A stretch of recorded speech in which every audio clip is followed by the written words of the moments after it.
esengo etondi ebele komona bino boza ebele liboso ya l'écran na bino pour nous colonder émission na bino sois éclairé eza émission ils ont éclairé bino sur tous les domaines sur un sujet et puis to éclairer bino le lot tozaki toza très béni parce que tozo soit sujet peut ou éclairer bino sur ces domaines où ils sur la sorcellerie to kolobela bondoki tokolobela kindoki ebele toza na bondoki kati na biso toza na kindoki kati na biso mais tomi yebite ebele na ba femme bota na biso na bana na biso baza na bondoki mais biso ba parents toza au courant na ngote yango sois éclairé elingi éclairer biso sur bondoki toyeba bondoki utawapi pe comment ekotaka na banzota batu comment evandaka pe comment okoyeba mutu aza na bondoki. Sur ce, pour nous colober la sujet na biso ya bondoki soit la sorcellerie, tu inviter pour nabino les révérends pasteurs Crispin Toto de l'église le Térébente ministère école de la foi avec yende to colober la sujet est vraiment très important. Bonjour pasteur. Bonjour ma fille Marina. Et c'est un tondi comme on est au petit biso temps pour participer à l'émission na biso.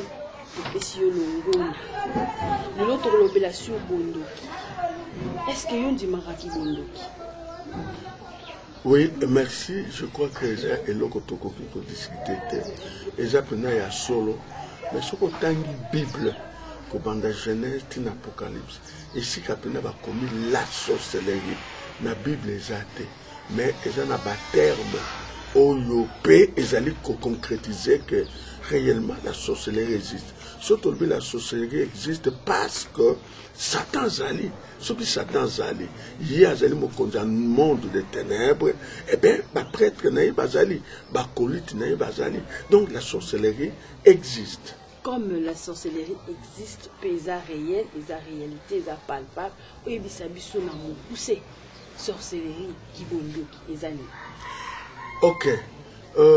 Tokoloba Kibondoki en soi est une manipulation. Manipulation dans quel sens?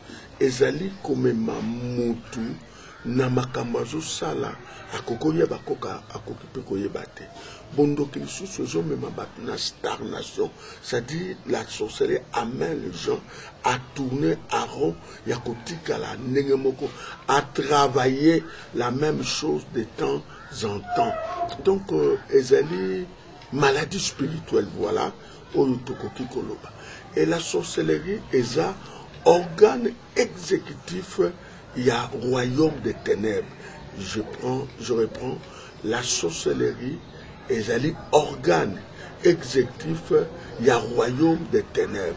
Dans le lobby, organe exécutif, c'est-à-dire que bango, balekakaka na exécution, yangwana mutu akosote, soki ndoka lokiyo, soki ndoka tio malade, soki ndoka alakeli mabe, akozala capable te ya kolongola yango.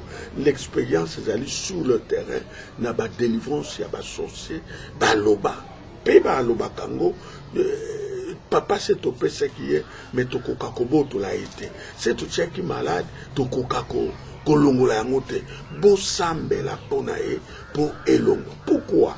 Parce que ils ont fait partie d'un organe, il y a exécution, bango basali, mais ils sont incapables, il y a kolongola oyo, bango basali. Voilà un peu, namukuse onakoloba sur la sorcellerie. Mais où que l'obi que eza maladie? Tu es malade, tu es la rabat malaria, tu es la rabat fièvre jaune, mais surtout le traitement est si là. Est-ce que nous tous avons la sorcellerie? Ce qu'on suit traitement est aussi la paix. Oui, oui. Et la maladie spirituelle. Et la maladie spirituelle, elle doit être traitée sur le plan spirituel. Donc, quel que soit Moutou Nabondoki et Silak. Mais alors, il y a des étapes à franchir. Et ça, une étape. La première étape, pardon, c'est la prise de conscience. Hein, toujours exemple, dans Genèse, dans Luc chapitre 15, verset 17. Moi, dans la Bible, le Bible, moi, dans la Bungaki, il entra. Donc, azongi na katinaye, aye kotuna, nasalaki tata mabe, pe nasalaki likolo mabe, nazonga epaya tata. dans la sorcellerie, d'abord c'est la prise de conscience. Yango wana, soki moto aza na sorcellerie, azui na prise de conscience te, eza na tina te ko saba prier, beaucoup l'exa ba l'air na bino inutilement. Il faut à ça la prise de conscience. Soit la prise de conscience, c'est-à-dire à évaluer, à ndimi, yami balé, la prise de décision. C'est-à-dire que il faut avoir prise de décision, il y a quoi abandonner, il y a quoi tika. Il y a même la confession, il y a la repentance, il y a la confession, et il y a le renoncement, et il y a l'abandon. Donc, tant qu'il y a un demi, à mon yango, il faut comme on a volonté, il y a kotika. Même moutou, soba yé pour sambela la, ngana ti na limi sotika kinduma na sokokate, mutande na bo sambela ite. Il faut d'abord yé moko à manifester volonté wana, à joie volonté à kotika. C'est ça l'erreur du Saint-Esprit. Le Saint-Esprit n'agit pas dans l'homme par la force. Non, il faut que la personne lui cède la place, à payer place. Là, le Saint-Esprit agit. Donc, nous avons confirmé Bondoki et Silaka. Atalia Batu Boni, Bondoki et Silaka. Il suffit à avoir prise de conscience, à avoir prise de conscience en comment, afin de kananda kuboé, et puis maman a eu prise de conscience.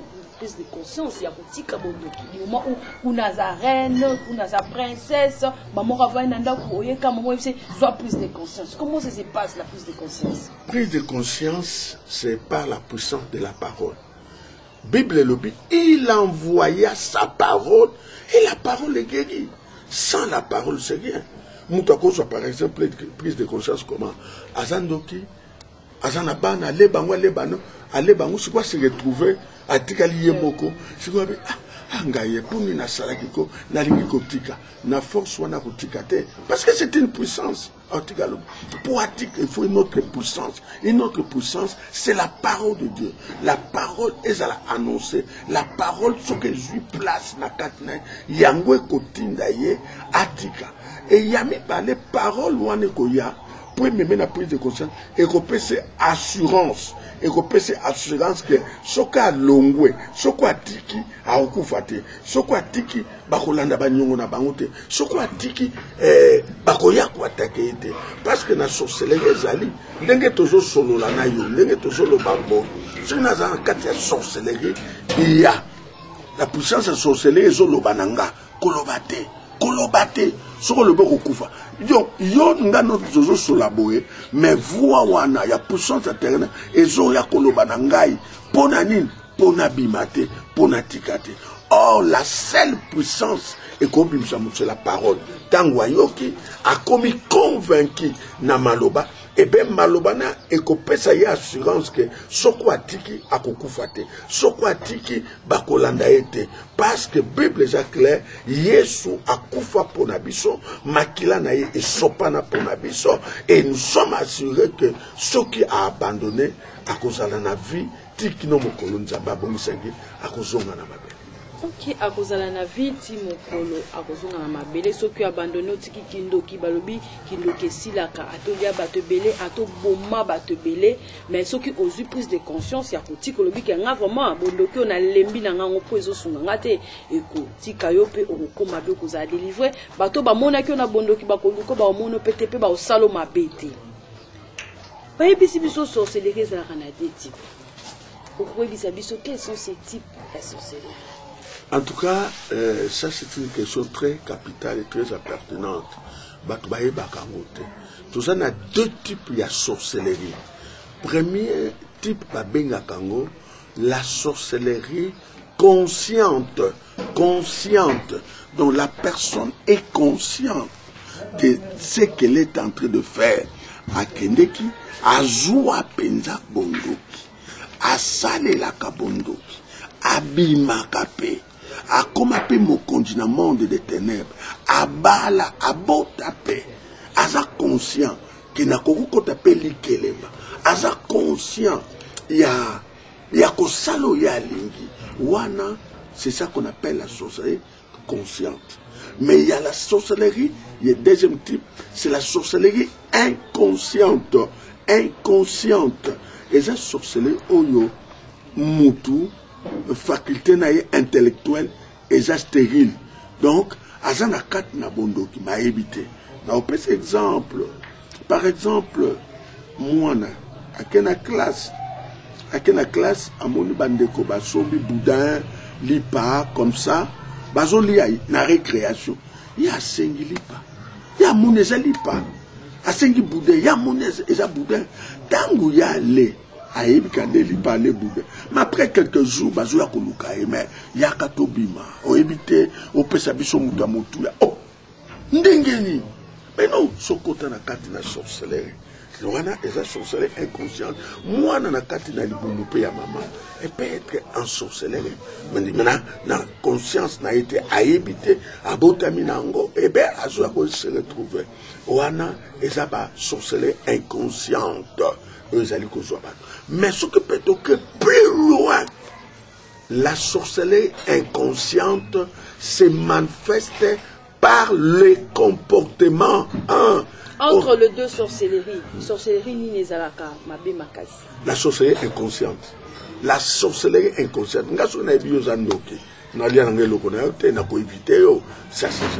Mais la sorcellerie inconsciente, yango, biso tozanango, batu bazanango, ebele, yangwana en passant, dans le ministère combat spirituel, bazaki kolobani, bazaki koloba mutunyoso, azali, sorcier. Oui, pourquoi? D'abord, Bible et le Bina Job chapitre 14 verset 4 et l'okoni na malamu ekoki kobima na muto ya kobeba. Or ce que totali biso ndenge to botami en soi. Eza na famille moko te zangi sorcellerie. Ezangi te d'abord pas na biso ba africain. Héritage ya liboso. O batiki la biso c'est la sorcellerie.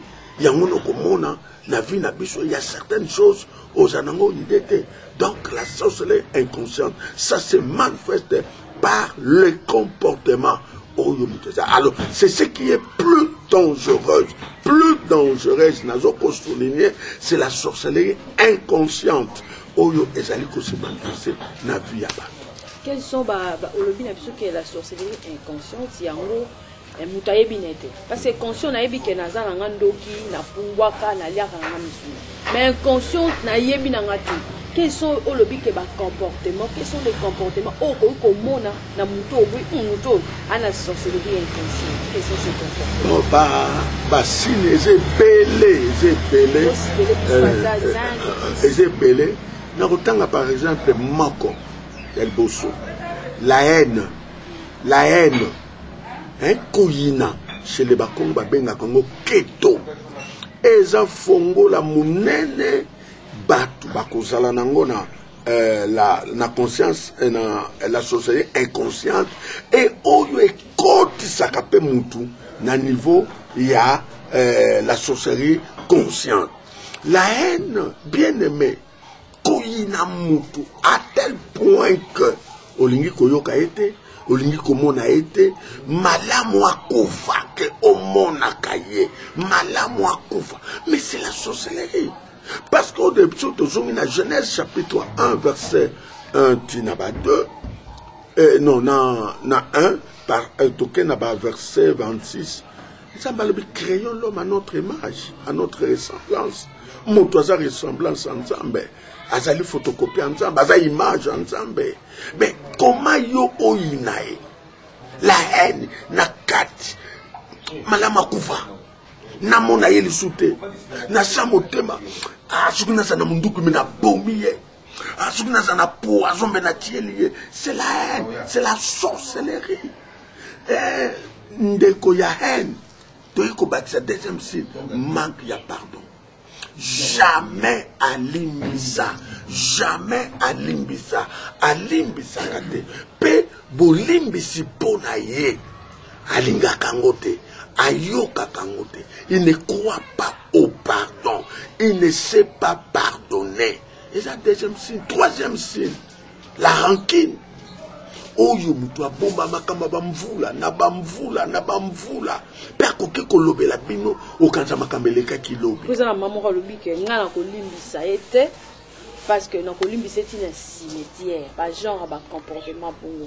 C'est que cette personne là elle est sorcière. Mais tout à fait comment yo kolobo kolimbisa mutu tina cimetière. D'abord Bible et lobi cimetière et ça monte de l'oubli.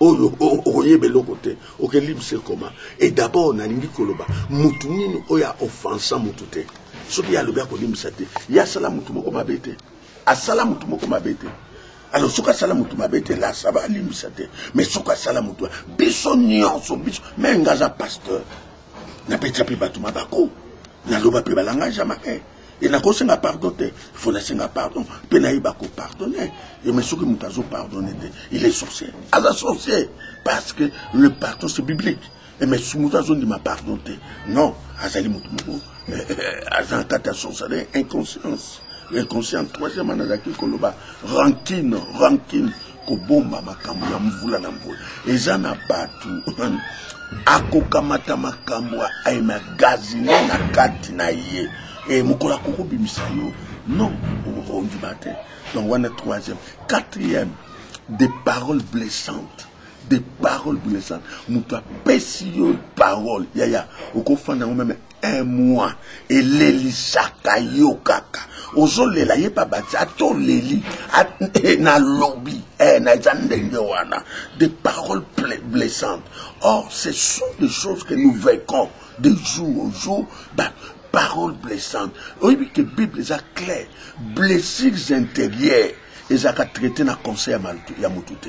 Et mon frère, na mutu abomi mutu na revolver, na mutu abomi moto na maloba, mutu aleki, eza oya abomi na maloba parce que est touché âme, est touché esprit, et tant que touché répercussion dans nzoto, et quoi dans nzoto, et comme même la mutu maladie. Aujourd'hui, que sur le plan spirituel, nous sommes malades. Et sur le plan physique, nous sommes malades. Oh, il y a aspect moko bat bien monté. Si tout n'a pas église, n'a pas milliers autres fandi. En tout cas, il y a des paroles blessantes. Batu bakoloba. Azot zo qui sa moutouma. Et trouve ça normal. Hein? Non. Et puis, à celle de moi, on s'est même pardonné. Mais c'est la sorcellerie. C'est pourquoi, mon frère, ma soeur, y'ont toujours la nanga. Contrôle de ton langage. Quelles sont les paroles qui sont dans toi?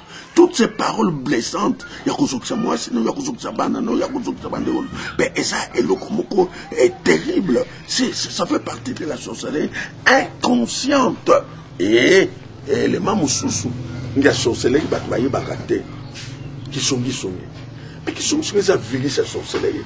Parce que viri soit et ça capona ko kabola bato et ça capona ko minimiser bato et ça comme si ça même crédibilité ya mon c'est pourquoi sokoza songe au son au kotanga bakomba bato ko landela koloba mais tu es sorcier parce que tu détruis tu divises alors on mona que eza bien te ya songi ya on a outé koloba na bandeli entre la sorcellerie inconsciente et la sorcellerie consciente. Ce qui est plus grave, c'est la sorcellerie inconsciente.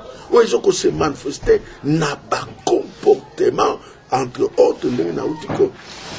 Koloba, awa, parole blessante, songi, et l'okomususu, l'hypocrisie.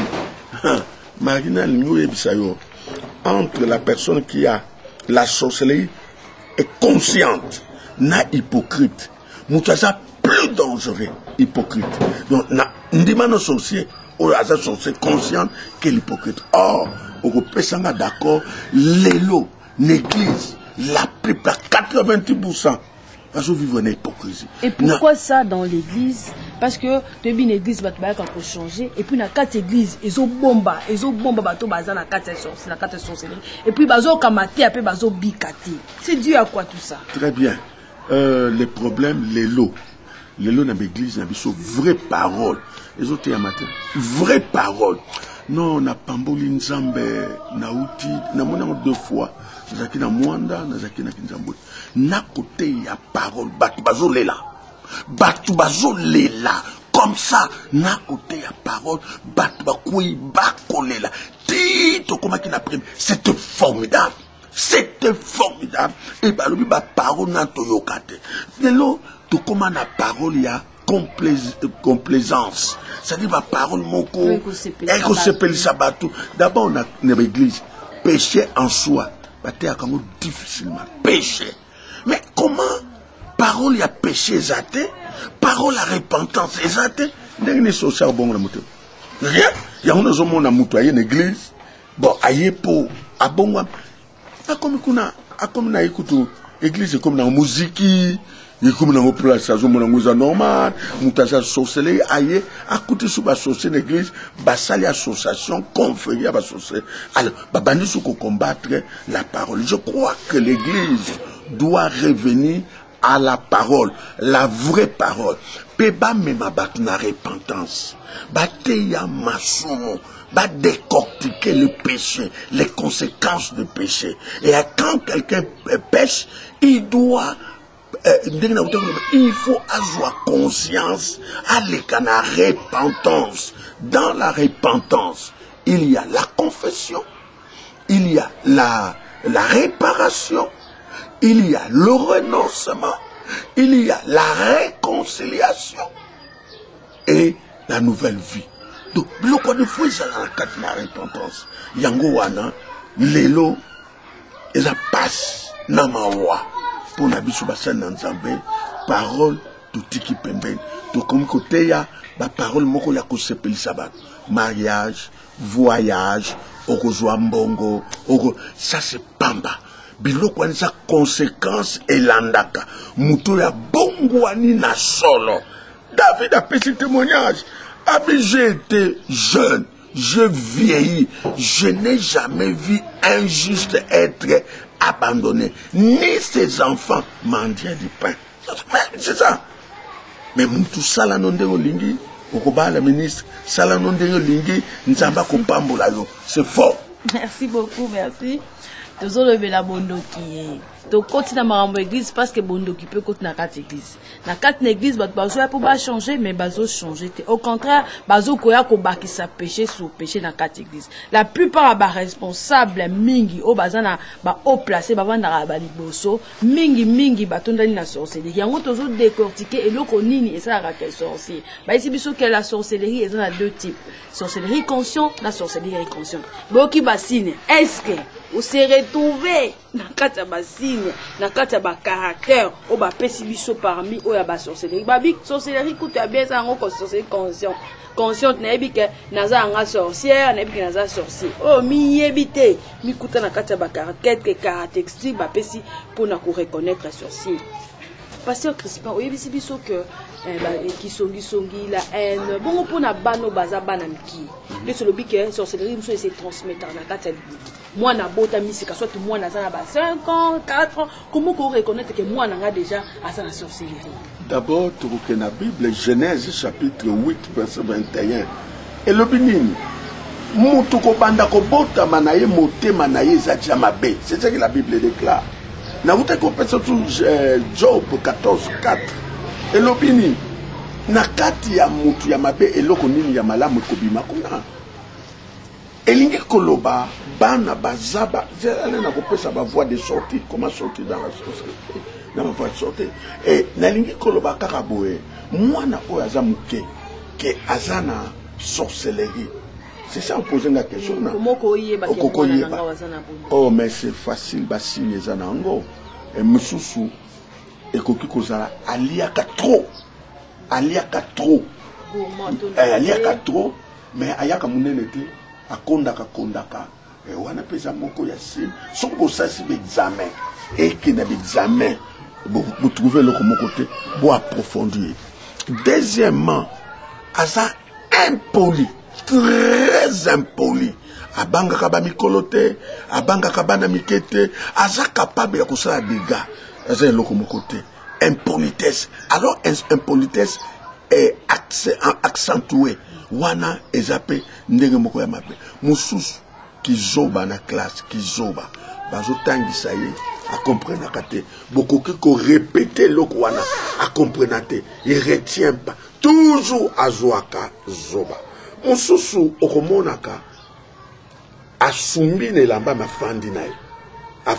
Asumbi asumbaka na ye kane lamba fanda na ye rien. Mais oh moi na muke soka sumbi il faut sentir même bébé kuta bando lela mais ye afandi na ye okoko beta ye azota na ye alela ka difficilement okoko beta difficilement. Les sous pour na bana musu eza na masuba. Oyebi eza na ba porte de temps enseignement, ba porte de temps tout ça na o ba bengaka ba veille. Première veille, ba bengaka veille du soir. Veille eza veille wana ba bengaka le soir. Alors, ezoka 18h 21h. À partir de 21h, 3h du matin, eza l'heure associée babimaka ndenge bazola nanga bayebi. Babimaka minuit. Non. Non. À partir de 21h, déjà les enfants. 3h du matin, parce que 3h va les gâter. 3h, il faut pas zonga. Il faut pas zonga à la base là-bas. Alors, au comment on a ce que au lalisi mwana lali kakaboye. Akosuba mingi, asubiye nyonso apoli. O lamusiye. O ningisiye, rien. O lamusiye, rien. O beti beti, rien. Et ça, si. Il faut monake. Azana kati na ungo. Si nyakosuba, même mukolo. Na jeune fille, na ba homme, ça la ma jeune fille a comme à Soubaka. Oui. Jeune fille à Soubaka, elle est sorcière. Oui, ça c'est. Attention, d'abord, il faut passer. C'est la maladie, non? Oui, monsieur maladie, il faut passer l'examen. Il faut constater débit à sucre, ça va symptômes à sucre, il faut les maladies, il faut traiter les oscillatés, et puis il faut qu'on a prié. Qu'on souba, en tout cas, ça manque, il y a signe, il y a sorcellerie. Surtout, au monde à moi, on a l'ali aliaka, azo marché, même on est ici, à Tiki, mais un certain temps, on occupé à bandir les sous. Ce sont des signes où il faut se manifester. Azo lié na sa pongi. Dans sa pongi, azo marché. Et ça peut signe, et je t'ai dit que mutu azana kati na sorcellerie. Alors, possibilité moussous, Rokamata Colossiens 2. Colossiens 2, 13 à 15. Colossiens 2, 13 à 15. Banda kotangile na litoi. Banda kotangila yi. Soko banda kotangile omona banda kimsa litoi. Même azana kati ya pongi. Azo kimsa litoi. Omona baluki a changé. Ezabasi. Wana peneza ka test de moko direct. Komona kimi. Soko mon déjà banda ko kim. Memaye na Musa na Nzambe. Musa na Nzambe. Akosola na ye. Memaye na Musa na Nzambe akosole pe kozala bien. Mais to komo mona lelo basali na Nzambe bakomi ko boma bana bato po aza sorcier. Mwana za ndoki bozui faire à repasser. Bo repasser mwana na po aza na ndoki. Mwana mso azoni peut-être lobi que sorcellerie inconsciente. Ayebi nete kaza ndoki parce que ezo se manifester na makambo ya salaka. Siko yebisanga mwana bongo ozo yebisaka andima kazandoki en tout cas yebi jeke ba caractéristique onde ezo sake mwana azabi sababi mais olinga a accepter à avouer du moment où yemo emsu katna ya sorcellerie consciente ozo tchae faire l'église na biso lelo to pandi ba famille papa to memaka kabana na l'église po babika po mwana na yo akoko zika na faire papa. OK, au précipité ngai na kopesa ba voie de sortie na kata sorcellerie. D'abord dans le ministère Otuzanango, pasteur na azana grâce na ye. Les gens ba o bazana na grâce, il y a délivrance. Peka lelo nde na komi komona pasteur tout alingo sa délivrance. On ba généraliste. Tout non. Il faut que na dom na mutu oyo azana grâce wana, il y a délivrance. Ça c'est un de deux. Maintenant le bakine bande la sorcellerie est spirituelle. Comment tu faire au Dieu? Et c'est spirituel. Attends, tu fais, et ça les locotés. Attends, tu fais, attends, mélisé, ce qui ni, et ça les locomotés. Et ça, problème spirituel. C'est pourquoi, il faut qu'il y ait un pasteur où il y a un domaine, il y a délivrance. Alors, la délivrance doit se faire selon la parole de Dieu. Selon la parole de Dieu. N'habitez ce que la Bible va repasser faire. N'habitez ce qui va kanga mutuma bon. Balongoli musu so alongoli bana na classe batanga te na bana baza bando. Non. Waneza ministère ya mabe. Bondi mabango te pe bo kende kuna te pe bo dénoncer d'abord oyebi que kotia faire des infractions. Bakanga na l'état. Comment dire ça aujourd'hui c'est volontairement bakanga yo. Donc ça c'est faux. Batande on il faut qu'on dénonce bango. bazobebi sa ministère, bazobebi sa crédibilité, même il y a évangile. Non, okoko bengana mwana te. Bible lobina, Psaume 11:3. Quand les fondements sont renversés, les justes, que ferait-il? Aucun Ézéchiel 22, verset 29 à 30, je cherche un homme, je cherche quelqu'un qui doit se mettre à la brèche. Donc, ce que moi, mais expérimenter. En Jean, je pense, son apôtre, en Jean 4:4. Celui qui est en nous est plus puissant que celui qui est dans le monde. Donc, maladie, il faut aider moi à abîmer la maladie. Donc, bakoki korepasete, et ça maladie spirituelle. Il faut traiter un peu spirituellement. Alors, problème pesani, moi na aza fruit ya ba parents. Ce que moi na zana bondo et que bakene ko traiter, bakene na délivrance, même les parents doivent passer par la délivrance. Tout ça paratiki ai papa pratikali awa tindi moi na Kinshasa. Moi, je suis traitement, mais il y a parents qui Non. Moi, je suis fruit, il y a des parents. Donc, il y a une brèche, moko. Il y a des parents, il y a moi, et sali que moi, je suis la victime. C'est pourquoi, même les parents, il ne faut pas les canaux de délivrance. Il ne faut pas s'embêter les parents. Ça, c'est deux. 3. La sorcellerie, il y a un élément pas négligeable. Et ce qui va traiter en côté, même Moutabiki à Kozonga, c'est quoi? L'autel de la sorcellerie. Et ça a un roi, chapitre 13, du 1er au 5. Un roi 13, du 1er au 5. Et il y a la sorcellerie. Et ça, l'autel, tout comme par exemple, dans Genèse 6, comme dans 27, 23, 25, dans Gédéon. Gédéon, tata Gédéon. À ça qui n'a hôtel. Hôtel, ou allez, c'est hôtel la sorcellerie. C'est hôtel la sorcellerie. Alors, hôtel, il y a sorcellerie, il y a tata Gédéon. Et c'est d'abord hôtel individuel, il y a sorcellerie, il y a Yomoko. Puis, comme l'hôtel, il y a ville. Donc, Nakindo qui peut li kelembezali. Li kelembezali. Nboye bo sangani le na lukala. Oui. Ezali na quartier. Basanganaka. Na mukandana na lobi kende ko tanga na Juge chapitre 6 verset 23-25. Soko ke okomona ngokuna tata na Gédéon. Azalaki na hôtel yaye. Pe hôtel wana esangani na batu ya ville. Preuve tant Gédéon a traité que hôtel na tongo bayakiti bayipa yayi tata na Joas fa tata Gédéon ndegeni mais be nzamba tindi Gédéon alobi kende ko renverser hôtel ya tata na yo alaba kete hôtel ya ville hôtel ya tata na mais tant o traité hôtel tata na et comme batu mususu baye ozomona donc oui nakindoki ili kelemba pe ezali alors yango wana tant que beaucoup traité hôtel, ce qui vous traité hôtel la sorcellerie écotique là, après avoir traité l'hôtel de la sorcellerie, il faut vous traiter prêtrise nango. Ah oui, tout hôtel a sa prêtrise. Mais comment vous traitez l'hôtel? Vous laissez la prêtrise.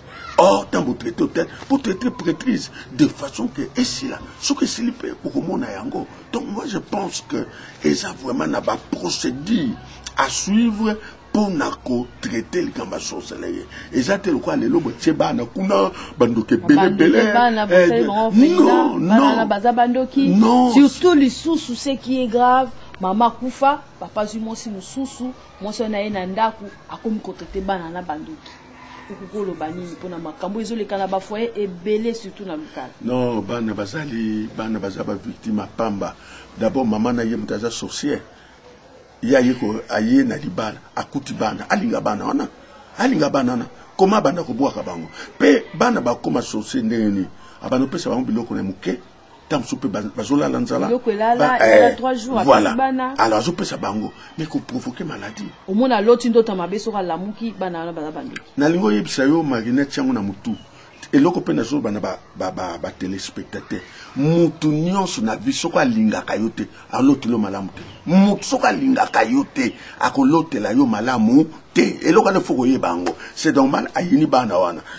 Sur le plan psychologique, il faut avoir moi illusion que mon anazandoki masa azandoki te biso to zoaka mona moko ndengo na papa kufa mama kufa mais moi nana pe sorcier aller tata le mamane parce que na bondo consciente ce qui va initier mon et loko aliboso basenga un être cher c'est-à-dire tata to maman Ce que bango bazate yaya ou ya boko la mutu a boko to la obe likunji ponani basenga kandengo wana basenga kabongo po elongo la pitié parce que dans la sorcellerie il y a pas de pitié comme mawa pardon d'abord c'est le bano ogosekango je pense oyebi tango tolela ka passer toujours et ça disque qui toko pas associé bango balinga ba yoka ndengwana biso passe nga balongo linga na musala pona bango za disque ya malam donc yango wana ezali musala munene ya kosala na kati na monde wana poto bato bakoka kotika bondo. Ok, bato bako kotika bondoki ba ko ina mwana te poza na bondoki ko bwaka ete pe ko matete te pasteur zala na mwana bien traiter malam pour ça la bien. Comment qu'on se comporter devant muto azando qui soit témoin azando qui se comporter comment devant. Ok, bayela kinga mwana moko na basubsona ki azana sorcellerie. Alors mwana zaki ko loba pété parce que dans monde on a koko dénoncer te. Ce que dénoncer na butu na bako peta yo na butu na ko zuwa biloko moko na kansa lobi na tongo la camarade. Alors lui moi na un sorcier aso ba lo bakangote qui s'il y a délivrance à sorcellerie nazo lo ba bien qui s'il y a délivrance à sorcellerie c'est l'amour bolinga makasi mutu za sorcellerie bolinga makasi oui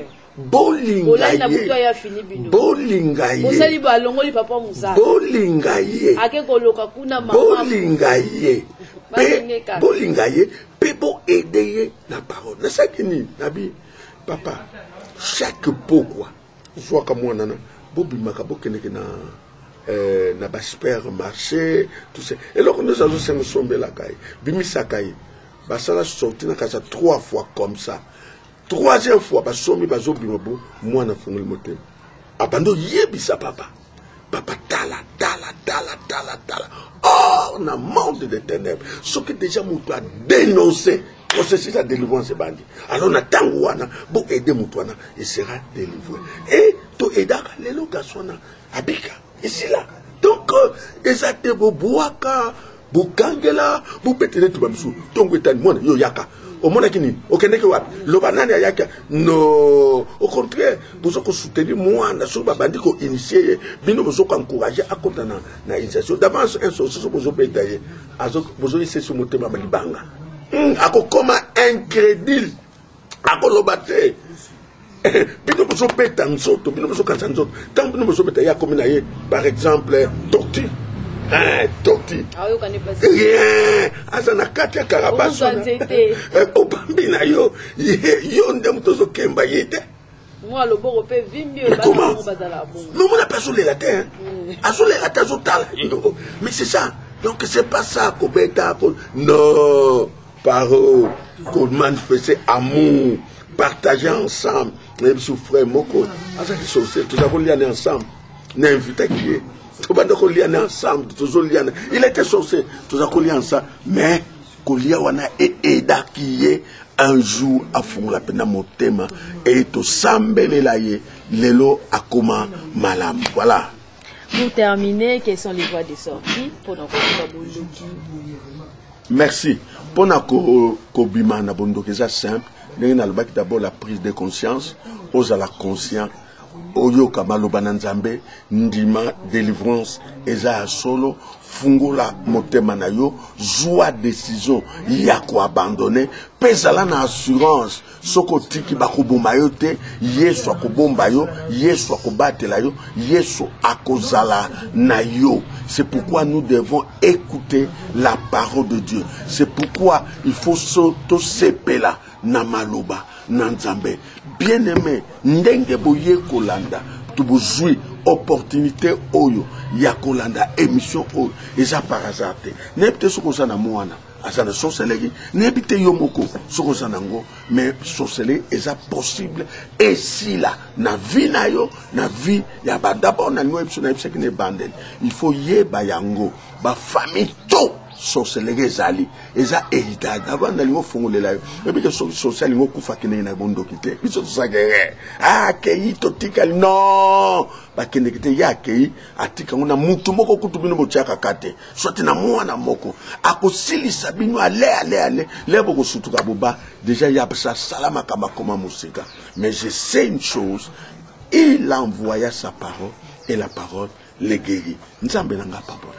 Il envoya sa parole, la parole est guérie. Par le but, moi, un sorcier, au bois qu'a été, moi, un sorcier, pour une été. Quand on est la classe, c'était pas ce qu'à sorcier. Quand on a pourtant, c'était pas ce qu'à sorcier, au contraire, la réunion pour la yo. Donc, comme on a sous émission, on a vu sur l'autre, le bel qui bondo.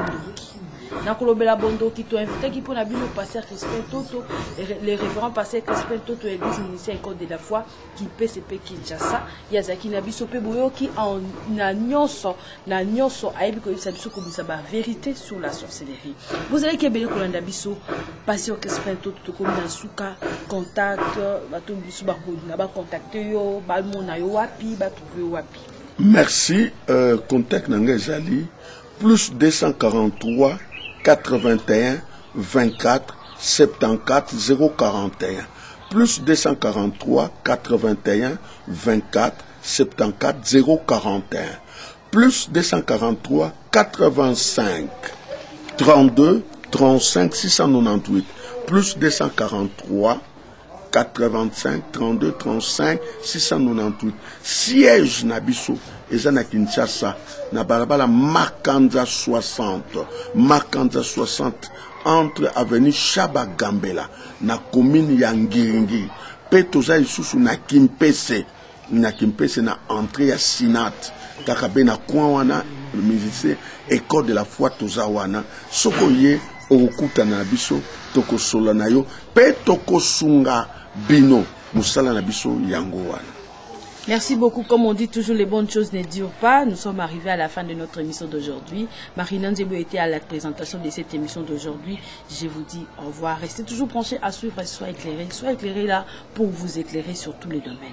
Merci, au revoir, ciao. Je suis Fabregas Métinois. Suivez attentivement Marina Nzebo. Serre-moi bien, le monde n'est moi, la métisse noire. Marina Nzebo. La naturelle, autrement dit, leader na bango nyonso. Marina Nzebo. Personne ne zappe, le monde n'est moi. Contactez Marina Nzebo 089 67 05 093 zeboma@yahoo.fr. Marina Nzebo elle est là, leader na bango nyonso kwa. Na impact pe na idéologie. Bye bye.